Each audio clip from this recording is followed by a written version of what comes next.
I'm sorry, it's just as you see. I didn't mean for this to happen. Is this true? I asked my sister. Then what? This isn't the right time for that. Lily, you have to put really first. When I noticed, I was raising my hand to both of them. I've never been so heartless. I never wanted to experience anything like this in my life. But because of my stupid husband and sister, I was left with a memory I will never forget. They will never be allowed to see the light of day.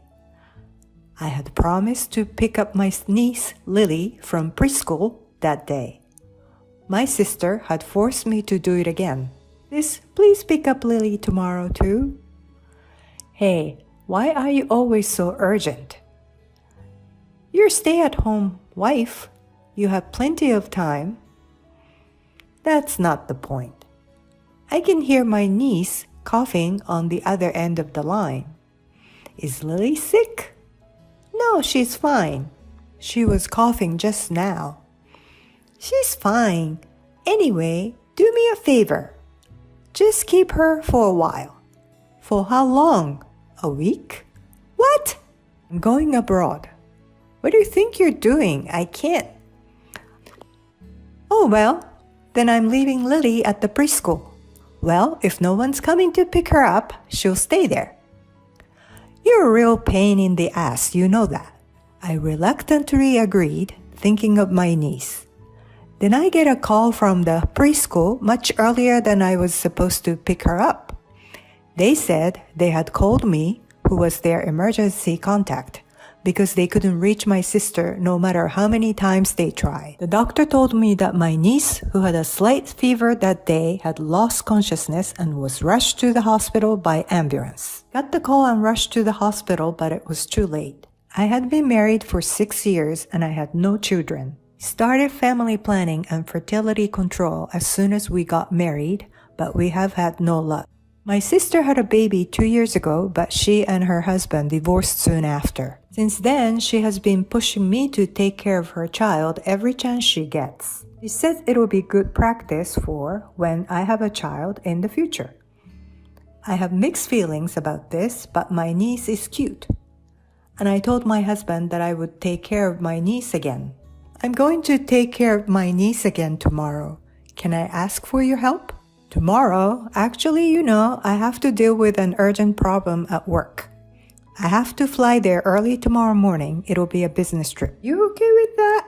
Well, I've known the client for a long time. It won't affect the contract. But I'm in charge of sales, so I'll have to fly out there myself. Okay, well, be careful.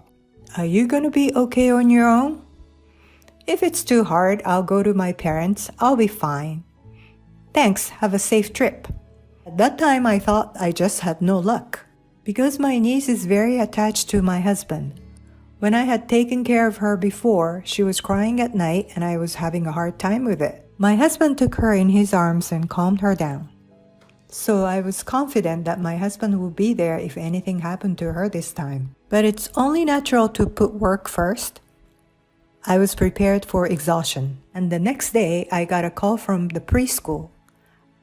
I rushed to the hospital and found my niece's body was full of tubes. She was unconscious. The teachers at the preschool were also very upset. The director of the preschool was very critical to me. You're Lily's mother's sister, right? Yes, I am. I've been trying to reach your sister, but I can't reach her. We've called her at her work too. They said she's on vacation. Where is your sister now? She's overseas. The director's eyes widened. So that's what happened. Director spoke quickly about today's conversation with my sister. My niece's face was flushed when she attended the preschool. When they checked the daily temperature check note, which needed to be done at home, they were blank. The preschool refused to accept the child with a blank sheet of paper.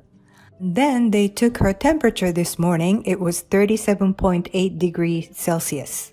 The preschool cannot accept child with a fever over 37.5 degrees Celsius. Director told my sister to take the child home.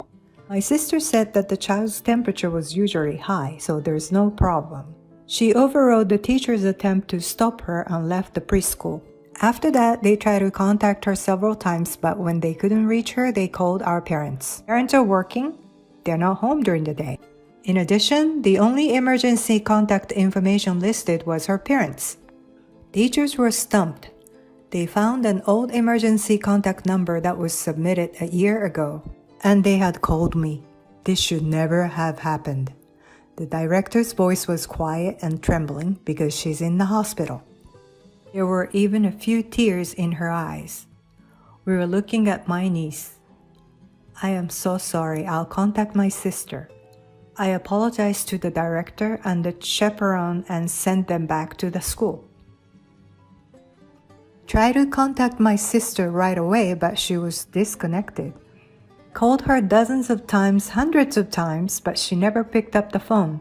Meanwhile, my parents, whom I called, rushed to the hospital. It's okay. Lily's gonna be okay. That's what my mother keeps telling herself. Don't worry, we're in a hospital. But the treatment didn't help, and her symptom only got worse. All the while, I kept calling my sister, but I couldn't get through. 2 days later, the little life was lost without recovery. Child of only 2 years old, who died without the warmth of mother's touch. How could such a heartless thing be? I could not stop my tears as I touched her cold little body. Why didn't I ask my sister where she was traveling? Why didn't I stop her from going? I couldn't help but blame myself. It's not your fault. My mother speaks softly to me as I break down in tears. But even she has tears streaming down her face. I tried repeatedly to contact my husband to let him know what had happened, but I couldn't reach him either. Time flies even when you're in the depths of despair. In the end, I held a funeral for my niece without any contact with my sister. This was the day she told me she was coming back from her trip. I was ready to pick up the call as soon as I heard from her. I unceremoniously brought my phone to the funeral, and while the monks were chanting sutra, my phone trembled. Oh, hello. Thank you for taking care of Lily. I just arrived at the airport. I'm on my way home now. What would you like for souvenir? You? What? What? I can't hear you. You, what are you doing? The chanting stopped at the sound of my voice. Huh? What are you mad about? You? You took a child's life. Huh? Lily, she died. Do you have any idea how lonely she was? Oh no, it's not funny. Right? It's not funny. None of us are laughing. I couldn't control my emotions. I exhaled several times to calm myself down. I'm in the middle of Lily's funeral, so get back here as soon as you can. I hung up the phone. I'm sorry. I apologize for stopping the chanting, but the monk gently placed his hand on my head. After the funeral, as I was getting ready to leave for the crematorium, my sister arrived out of breath. And behind her, for some reason, my husband was there. No way, right? My sister broke down crying at the sight of my niece. Why? My husband stood dumbfounded behind my sister. The relatives looked at her coldly, but no one blamed her. I think it was out of consideration for Lily.